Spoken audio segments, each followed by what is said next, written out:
देश भर में 1 जुलाई 2025 से कई महत्वपूर्ण नियमों में बदलाव होने जा रहे हैं, जिनका सीधा असर हम सभी की रोजमर्रा की जिंदगी और खर्चों पर पड़ने वाला है। इनमें पैन कार्ड से लेकर banking, railway ticket booking, gas cylinder की कीमत और क्रेडिट कार्ड से जुड़े नियम शामिल हैं। इन नए प्रावधानों के लागू होते ही हम सभी के जेब पर बोझ बढ़ सकता है या फिर कुछ मामलों में राहत भी मिल सकती है। बात करते हैं सबसे पहले रेल से जुड़ी। रेलवे मंत्रालय 1 जुलाई से कई नियमों में बदलाव करने जा रहा है। सबसे पहले एक्सप्रेस ट्रेनों में एसी और नॉन एसी क्लास का किराया बढ़ाने की तैयारी की जा रही है। अधिकारियों के मुताबिक नॉन एसी यानी कि स्लीपर, सेकंड सीटिंग आदि श्रेणियों में 1 पैसा और सभी एसी क्लास में 2 पैसे प्रति किलोमीटर की दर से किराया बढ़ाया जा सकता है। 500 किलोमीटर तक की यात्रा के लिए सेकंड क्लास ट्रेन टिकट की कीमतें और एसएसटी में कोई बदलाव नहीं होगा, लेकिन अगर 500 किलोमीटर से ज्यादा की दूरी तय करनी है तो फिर यात्री को प्रति किलोमीटर आधा पैसा देना होगा। तो अगर तत्काल टिकट की बात करें तो तत्काल टिकट पर बुकिंग अब सख्त कर दी गई है। 1 तारीख से ये नियम भी लागू हो जाएंगे। अब तत्काल टिकट सिर्फ उन्हीं यात्रियों को मिलेगा जिनका आईआरसीटीसी अकाउंट आधार से लिंक है।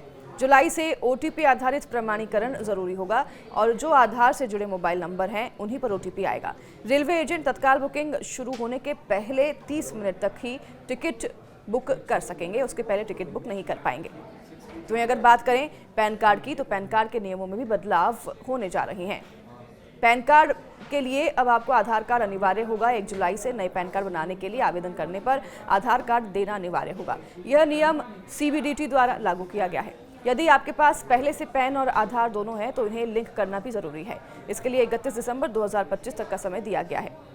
तो वहीं भारतीय रिजर्व बैंक ने आदेश दिया है कि सभी क्रेडिट कार्ड बिल का भुगतान अब भारत बिल पेमेंट सिस्टम के जरिए ही किया जाएगा। इससे बिल डेस्क, फोन पे, क्रिड जैसे ऐप्स पर असर पड़ सकता है। अभी केवल 8 बैंकों ने बीबीपीएस पर यह सुविधा शुरू की है। बैंकिंग नियमों में भी कई बदलाव होने जा रहे हैं। बता दें आपको कि आईसीआईसी बैंक एटीएम निकासी शुल्क जो है इसमें बदलाव होने जा रहा है। दूसरे बैंक के एटीएम से 3 बार से ज्यादा निकासी करने पर 23 रुपये प्रति वित्तीय ट्रांजैक्शन और 8 रुपए से ज्यादा प्रति गैर वित्तीय ट्रांजैक्शन लगेगा। ऑनलाइन गेमिंग पर भी अब शुल्क लगने जा रहा है। गेमिंग ऐप पर हर महीने 10,000 से ज्यादा खर्च करने पर 1% अतिरिक्त शुल्क देना होगा। साथ ही पेटीएम जैसे थर्ड पार्टी वॉलेट में 10,000 से अधिक रुपए का ट्रांसफर पर 1% शुल्क लगेगा। तो वहीं दिल्ली में पुराने वाहनों को लेकर नियमों में बदलाव देखने को मिलेगा। 1 जुलाई से 10 साल से पुराने डीजल और 15 साल से पुराने पेट्रोल वाहनों को फ्यूल नहीं मिलेगा। यह नियम वायु गुणवत्ता प्रबंधन आयोग द्वारा लागू किया गया है।